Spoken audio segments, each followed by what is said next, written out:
Hello friends, very welcome my new YouTube channel Quantum Physics, and today I am going to discuss about one of the most important topic, that is the BSc first year first semester topic of classical mechanics special theory of relativity। दोस्तों जो आज का topic है वो बहुत ज्यादा important होने जा रहा है, क्योंकि आज का टॉपिक है एक फिजिक्स के बहुत ज्यादा इंपॉर्टेंट चैप्टर के बारे में। ये है स्पेशल थ्योरी ऑफ रिलेटिविटी।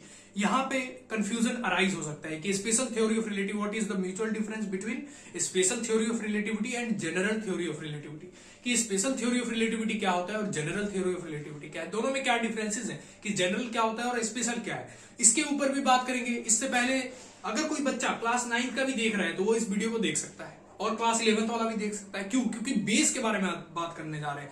जैसे आप लोग जानते होंगे इस चैप्टर में क्या क्या इंपॉर्टेंट टॉपिक जो कवर कराए जाएंगे, वो है आज की वीडियो में खासकर फ्रेम ऑफ रेफरेंस के बारे में समझेंगे, इसके एग्जांपल देखेंगे, रियल लाइफ एप्लीकेशंस देखेंगे कि कहां यूज होता है फ्रेम ऑफ रेफरेंस, कब बॉडी रेस्ट में आती है, कब बॉडी मोशन में आती है, न्यूटन का जो फर्स्ट लॉ है, लॉ ऑफ इनर्शिया है, वो कैसे फॉलो होता है, inertial motion, non inertial motion, frame of reference, इसके दो पार्ट्स है, क्या होता है सब देखेंगे, लेकिन धीरे धीरे स्लाइटली एकदम हम स्लोली देखेंगे, एकदम फास्ट चलेंगे तो कंफ्यूजन क्रिएट हो सकता है। तो सबसे पहले और सबसे इंपॉर्टेंट टॉपिक है हमारा बीएससी फर्स्ट ईयर का टॉपिक है क्लासिकल मैथमेटिक्स। डिफरेंस देख रहे हैं कि स्पेशल थ्योरी ऑफ रिलेटिविटी और साथ में जनरल थ्योरी ऑफ रिलेटिविटी।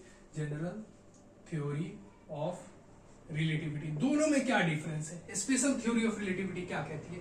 दोस्तों ये जो सबसे पहली जो थ्योरी ऑफ रिलेटिविटी आई थी जो आइंस्टीन के द्वारा, ये लगभग 1905 में approx special theory of relativity आई थी, और जो जनरल थ्योरी ऑफ रिलेटिविटी है 1916 में आई थी। कौन सी? General theory of relativity. Special theory of relativity क्या कहते हैं आपका, कि ये जनरली बेस्ड था हमारा स्पेशल थ्योरी ऑफ रिलेटिविटी। इसने ये कंक्लूजन दिया था कि जो हमारा लाइट की स्पीड है वो कांस्टेंट होती है, लाइट की स्पीड जो है हमारी कांस्टेंट होती है। किसने कहा था? स्पेशल थ्योरी ऑफ रिलेटिविटी ने कहा था। जनरल थ्योरी ऑफ रिलेटिविटी वो बेस था किस पे? ग्रेविटेशन पे, है ना। इसमें ग्रेविटेशन था, कि ग्रेविटेशन था तो कहीं ना कहीं इसमें मास भी होगा, हमारे पास मास वाली भी चीजें थी। इसके पहले तो, इससे भी पहले बहुत सारे, देखो दोस्तों ये हिस्ट्री बता रहा हूं, इससे पहले तो हमारे पास बहुत सारे साइंटिस्ट आ गए थे। फॉर एग्जांपल मैक्सवेल थे, मैक्सवेल के साथ साथ फिर हमारे एक दो और फैराडे साइंटिस्ट थे। उन दोनों साइंटिस्टों के बीच में ये कंपैरिजन बहुत दिनों से चला आ रहा था, ये सब डिबेट टॉपिक। वो उसके बारे में एक दिन हिस्ट्री का सेपरेट वीडियो बना दूंगा कि इसकी हिस्ट्री क्या है, किसकी? स्पेशल थ्योरी ऑफ रिलेटिविटी की। इसका अराइज कहां से हुआ है, क्वेश्चंस कहां से है, उसके बारे में हम लोग बाद में बात करेंगे। सबसे पहले स्पेशल थ्योरी ऑफ रिलेटिविटी का जो आज का टॉपिक है इंपॉर्टेंट वाला, उसे कवर कर लेते हैं। जो है हमारा अभी जो मैं बात करने जा रहा हूं वो मोशन के बारे में बात करने जा रहा हूं, कि मोशन क्या होता है, कभी भी बॉडी कब आती है मोशन में, कब होती है रेस्ट पे। An object is set out to be at motion if it changes position with the respect of time and surrounding। कोई भी ऑब्जेक्ट मोशन में तभी कहलाता है जब वो हमारे सराउंडिंग, आसपास के माहौल के अनुसार चेंज हो जाए, ये टाइम के रिस्पेक्ट में चेंज हो जाए। हमें देखना है कि वो किसके रिस्पेक्ट में चेंज हो रहा है, टाइम के रिस्पेक्ट में चेंज हो रहा है या आसपास सराउंडिंग के रिस्पेक्ट में चेंज हो रहा है। ठीक है, मैं डेफिनेशन लिख देता हूं। An object set out to be at motion if its change position with respect of time and surrounding। यदि कोई ऑब्जेक्ट टाइम और सराउंडिंग के रिस्पेक्ट में अपना पोजीशन को चेंज करता है तो that is the called motion. Motion आ जाता है। मोशन के एग्जांपल्स के बारे में बात करेंगे कि रियल लाइफ एप्लीकेशन कहां है मोशन के, हम लोग कहां देखते हैं ऑब्जेक्ट को मूव करते हुए। ठीक है, वो आ रहे हैं, उसके बारे में बात करने जा रहा हूं मैं।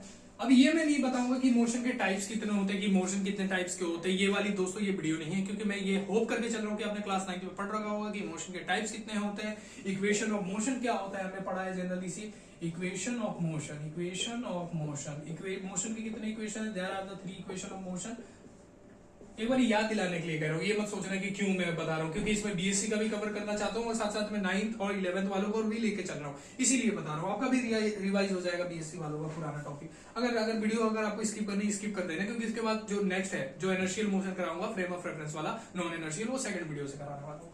v इक्वल टू हो गया u plus a t, v square minus u square equal to हो गया 2as, और ये हमारा हो गया s equal to ut plus half a t square. ये तो हम 3 फॉर्मूले पढ़ते हैं क्लास 9th में। इसका ग्राफिकली मेथड से सॉल्व देखते हैं, इसे हम ग्राफिकली कैसे सॉल्व कर सकते हैं।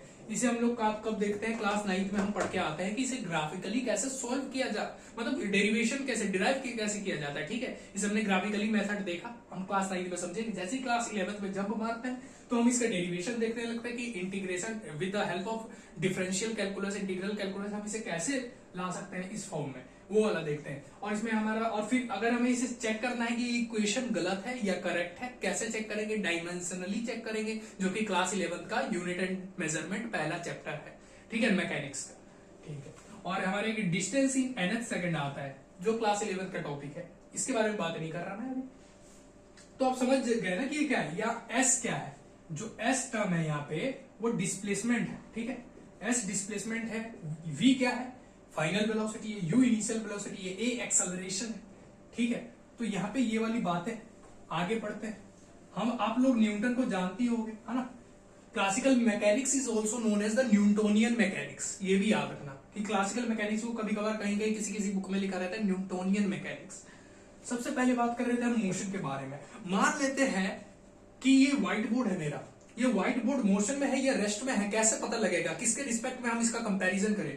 सबसे पहली बात, ये मेरे पास व्हाइट बोर्ड है, मैं कंपैरिजन कर रहा हूं टाइम के रिस्पेक्ट में। ठीक है, टाइम, यहाँ पे घड़ी है, टाइम बढ़ गया।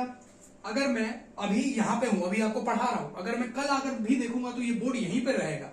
ठीक है, इसका मतलब ये हम लोग टाइम के रिस्पेक्ट में देख रहे हैं। एक दिन बीत गया, 24 आवर्स बीत गए या 12 आवर्स बीत गए, मैंने देखा ये बोर्ड इसकी पोजीशन पे ही है, जिस पोजीशन पे अभी मैंने छोड़ा है इसी पोजीशन पे ये एग्जिस्ट कर रहा है। आफ्टर 12 आवर्स, आफ्टर 24 आवर्स या आफ्टर 30 डेज मैंने चेक किया, ये यहीं पे है। इसका मतलब ये जो मेरा व्हाइट बोर्ड है टाइम के रिस्पेक्ट में और एज वेल एज सराउंडिंग के रिस्पेक्ट में क्या है, ये हमारा रेस्ट पे है। तो इससे क्या ऑब्जर्वेशन आता है, time plus surrounding, time plus surrounding, इन दोनों का कॉम्बिनेशन हमने कर दिया।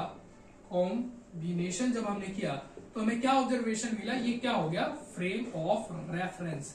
ये क्या हो गया, फ्रेम ऑफ रेफरेंस बन गया, जिसके रिस्पेक्ट में हम किसी भी ऑब्जेक्ट को ये डिटरमाइन कर सकते हैं कि वो ऑब्जेक्ट मोशन में है या फिर रेस्ट में है।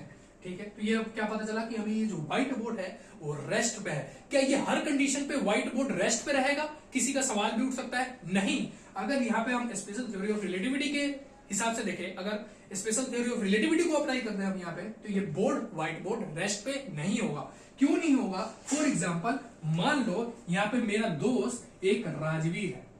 ठीक है, ये राजवीर है, ड्राइंग मेरी सही नहीं है, नेगलेक्ट करना चीजों को, ये राजवीर है। ठीक है, राजवीर हुआ ये, अब इसे थोड़ा रेस कर देते हैं। राजवीर है, ये मान लेता हूं सन है। ठीक है, ये क्या है, सन। सॉरी, ड्राइंग अजीब सी बन रही है, उसे नेगलेक्ट करना। ये है सन, ये है राजवीर। अब इसको मैं मिटा देता हूं। ये मान लेता हूं मैं अर्थ है, क्या है, अर्थ। ये इसके अपने एक्सिस पे इलिप्टिकल ऑर्बिट में क्या कर रहा है, रोटेट कर रहा है। आपने केपलर्स लॉ पढ़ा होगा, Kepler's law of planetary motion, Kepler's का first law, Kepler's second law, Kepler's third law. उसकी भी वीडियो चाहिए तो मैं बनाऊंगा, भी धीरे धीरे बनाऊंगा ना, एक ही बारी में सारे वीडियोस अपलोड नहीं कर सकता। ये कोई भी प्लैनेटरी मोशन का जब मोशन होता है, क्या आप इतना सा मतलब जान लो, कोई भी प्लेनेट जब मोशन करता है ना, उसमें केपलर्स के तीनों लॉज का यूज होता है। ये बस याद रख लो। ये मान लेता हूं अर्थ है जो कि रोटेट कर रहा है सन के अराउंड इलिप्टिकल ऑर्बिट में। यहाँ पे कौन सा फोर्स लग रहा है, ग्रेविटेशन फोर्स लग रहा है। आपको मालूम होगा ग्रेविटेशन फोर्स। जब ग्रेविटेशन फोर्स लग रहा है, अर्थ है, अर्थ में मान लेता हूं ये हमारा कोई, इधर मैं पढ़ा रहा हूं। अरे भाई, एक एग्जाम्पल के लिए मान लो ना, यहाँ पे मैं पढ़ा रहा हूं। ठीक है, यहाँ पे मैं आपको पढ़ा रहा हूं, और राजवीर मैं मान लेता हूं यहाँ पे एक और कोई प्लेनेट है। मान लेता हूं यहाँ पे कोई प्लेनेट है, जुपिटर। यहाँ पे एक जुपिटर प्लेनेट है, जुपिटर प्लेनेट है। जब जुपिटर पे से राजवीर चला गया जुपिटर से देखने, ठीक है, ये राजवीर है। ठीक है, जो जुपिटर से देख रहा है, किसको देख रहा है, मुझे देख रहा है। वैसे तो पॉसिबल नहीं है, मान लो कोई टेलीस्कोप वगैरह से देख रहा होगा ना जुपिटर से, वैसे दोस्तों रियलिटी में ये पॉसिबल नहीं है, बट वैसे कोई देख रहा है, मान लो ये मुझे देख रहा है यहाँ पे, कि मैं व्हाइट बोर्ड पे आपको पढ़ा, इसी कमरे में पढ़ रहा, तो उसके हिसाब से तो भाई अर्थ मोशन में है ना। अर्थ किस में है, मोशन में है, इलिप्टिकल ऑर्बिट में क्या करना है, अपने एक्सिस पे रोटेट कर रहा है, तो मोशन में है। तो जब अर्थ मोशन में है तो इस अर्थ के अंदर आने वाली सारी city as well as country सब मोशन में होगी। मैं भी मोशन में होगा, मेरा बोर्ड भी मोशन में होगा, ये जो मैं जिसपे पढ़ा रहा हूं, है ना। साथ साथ में जो ये बोर्ड अभी किसके रिस्पेक्ट में, अभी इस घर के रिस्पेक्ट में, सराउंडिंग के रिस्पेक्ट में, अर्थ के रिस्पेक्ट में, अर्थ के सरफेस के रिस्पेक्ट में, ये क्या है, रेस्ट पे है। बट अगर मैंने ऑब्जर्वर बदल दिया, ऑब्जर्वर बदलने का मतलब फ्रेम ऑफ रेफरेंस को जैसे ही मैंने चेंज किया, इस फ्रेम ऑफ रेफरेंस को ले गया अर्थ के बाहर, इंटरस्टेलर स्पेस में ले गया, इंटरस्टेलर स्पेस में से ले जाके बाहर छोड़ दिया और दूसरे प्लेनेट पे से मैंने ऑब्जर्व किया, अपने दोस्त राजवीर को भेज दिया दूसरे प्लेनेट पे इलॉन मस्क से बात करके। तो वो गया दूसरे प्लेनेट में जुपिटर पे, उसने देखा कि अरे भाई ये तो मोशन कर रहा है बंदा यार, फिर कैसे कह सकते हैं रेस्ट में है। तो यहाँ क्या फिजिक्स का लॉ टूट रहा है? नहीं, फिजिक्स का लॉ कैसे टूट जाएगा भाई, फिजिक्स का लॉ तो इधर ही रियल एप्लीकेबल हो रहा है, ठीक है, जिसे हम स्पेशल थ्योरी ऑफ रिलेटिविटी के नाम से जान रहे हैं, ठीक है ना दोस्तों। आगे चलते हैं और आगे एक और चीज के बारे में हम लोग देखते हैं, वो है अपना, मान लेता हूं कि न्यूटन का सबसे पहले, इससे पहले ना मैं न्यूटन के लॉज के बारे में बता देता हूं। फर्स्ट लॉ यहां पे जरूरी है, Newton first law. Newton first law क्या कहता है? न्यूटन का फर्स्ट लॉ क्या कहता है? लॉ ऑफ इनर्शिया भी कहता है जिसे, एक बार बता दे तो, लॉ ऑफ इनर्शिया ये क्या कहता है? An object will remain at rest unless and until an external force is applied at on. That is the called law of inertia. Law of inertia क्या कहता है? हिंदी में बताया जाए भाई, inertia मतलब क्या होता है? एक तरीके से मान सकते हो inertia मतलब जो वस्तु जिस पोजीशन पे है उसी पोजीशन पे वो रहना चाहिए। यदि कोई वस्तु रेस्ट में है, कोई वस्तु रेस्ट में है तो रेस्ट पे रहना चाहिए, कोई वस्तु मोशन में है तो मोशन में रहना चाहिए। That is the called law of inertia and Newton first law of motion, ठीक है ना, न्यूटन फर्स्ट लॉ, ठीक है, that is the called Newton first law. ठीक, ये तो आप समझ गए हो कि न्यूटन का फर्स्ट लॉ क्या होता है, इसे कैसे हम लोग ऑब्जर्व करते हैं। कोई ऑब्जेक्ट रेस्ट पे है तो रेस्ट पे रहना चाहेगा, कोई ऑब्जेक्ट मोशन में है तो वो मोशन में ही रहना चाहेगा जब तक हम उस पर कोई एक्सटर्नल बाहरी फोर्स ना लगाए, ठीक है।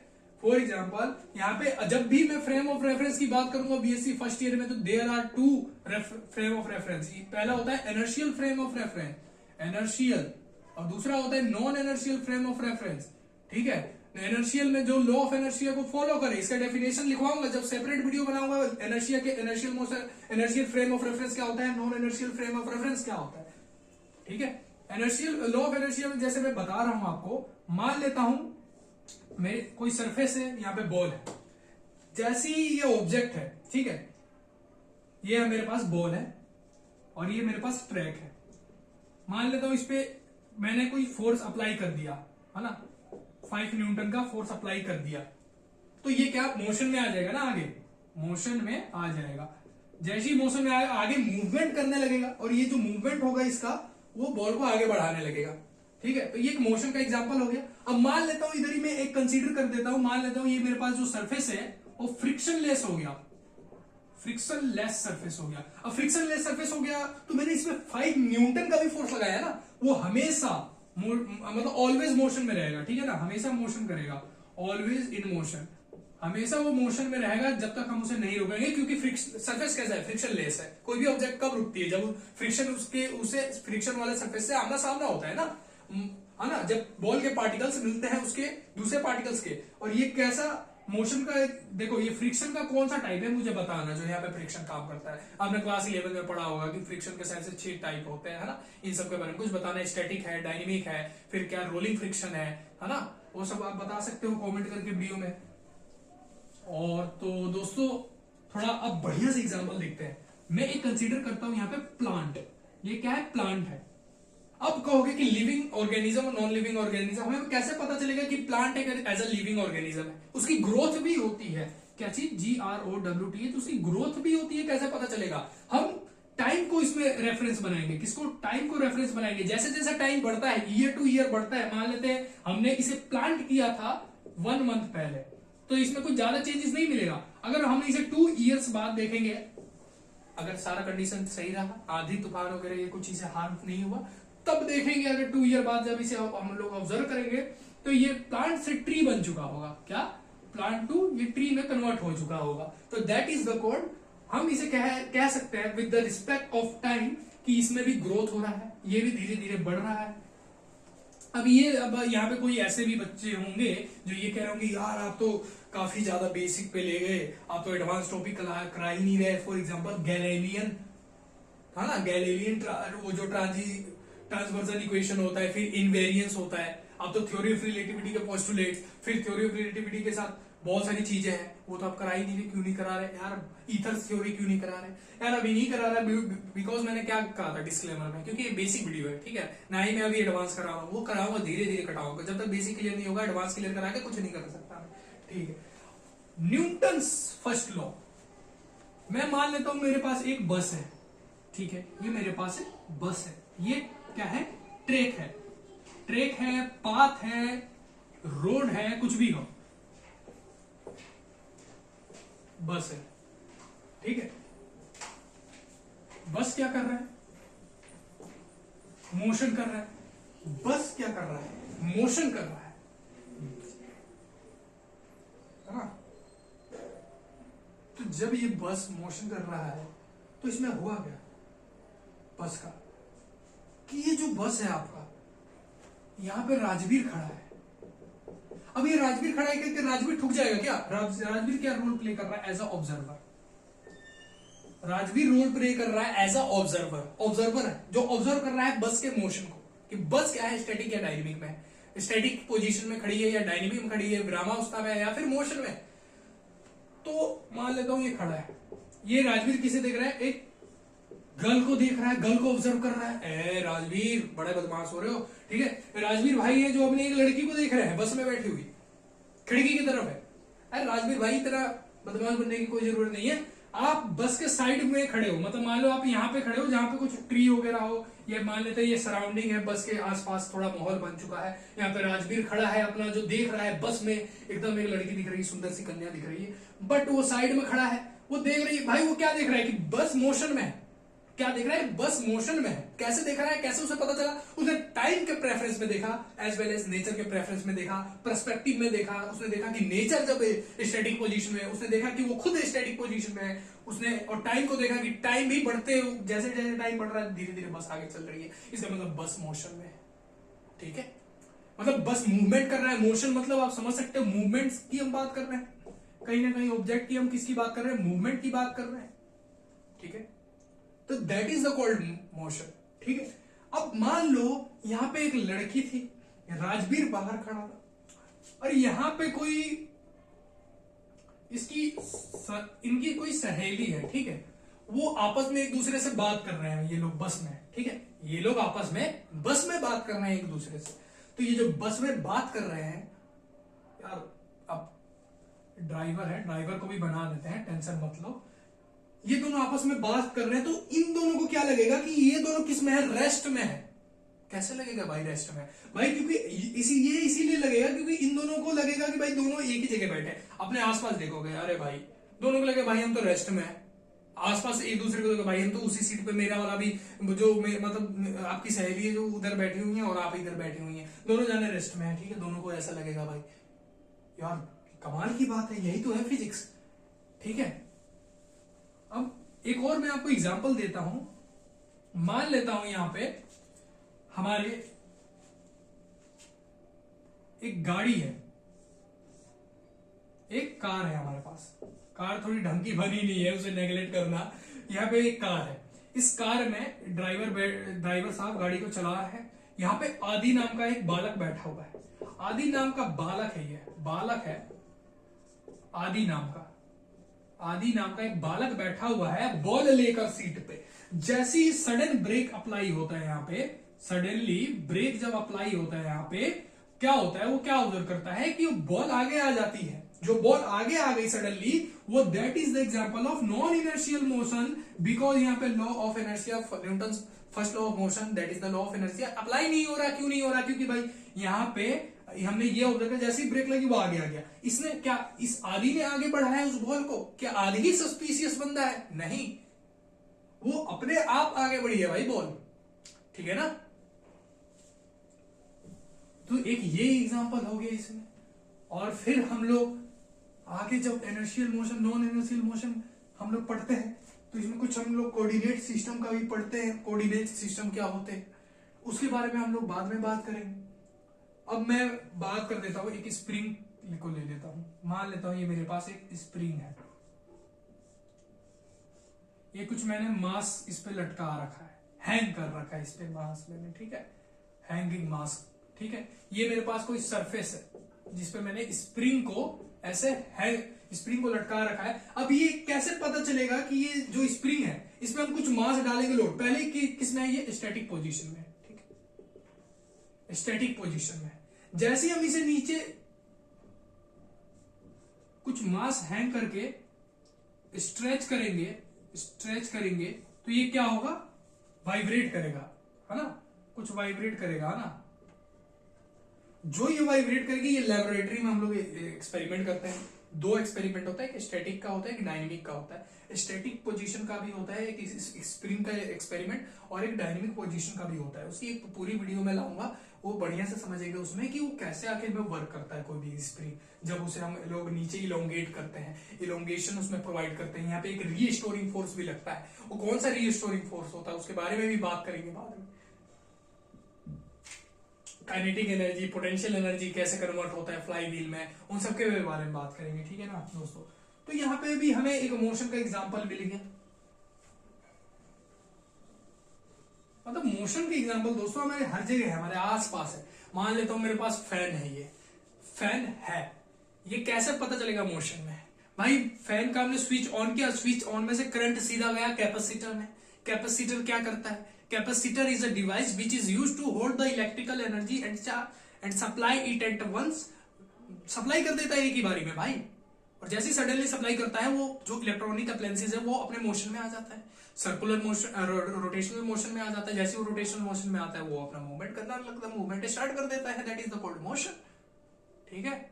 किसके रिस्पेक्ट में देख रहे हैं, टाइम और सराउंडिंग के तो रिस्पेक्ट में पता चल रहा है, मेरे और आपके रिस्पेक्ट में ही तो पता चल रहा है। मेरा हाथ मूवमेंट कर रहा है, कैसे पता चल रहा है आपको, है ना। वीडियो देख रहे हो आप लोग, कैमरा यहाँ पे लगा हुआ है, बोर्ड किस पे है, रेस्ट पे है, हर चीज रेस्ट पे, यहाँ पे ये सब देख सकते हो, ये सब रेस्ट पे, बस मेरा हैंड मूव कर रहा है और मैं बस बोल रहा हूँ, ठीक है।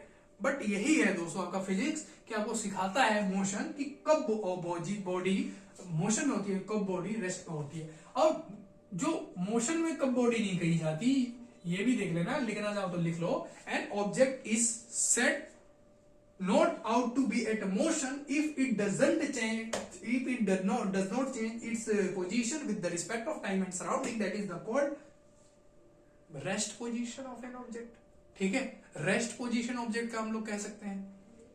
एग्जांपल्स का तो दोस्तों इसमें बहुत सारे एग्जांपल्स हैं, हम लोग बहुत सारे एग्जांपल दे सकते हैं। एक और वीडियो आएगी बेसिक, एक और वीडियो लाऊंगा बेसिक मोशन की, उसके बाद हम लोग अपने to the point theory of relativity पे चलने लगेंगे, गैलीलियन ट्रांजिशन इक्वेशन देखेंगे। उसके बाद हम लोग फिर लॉरेंज फोर्स के बारे में जानेंगे।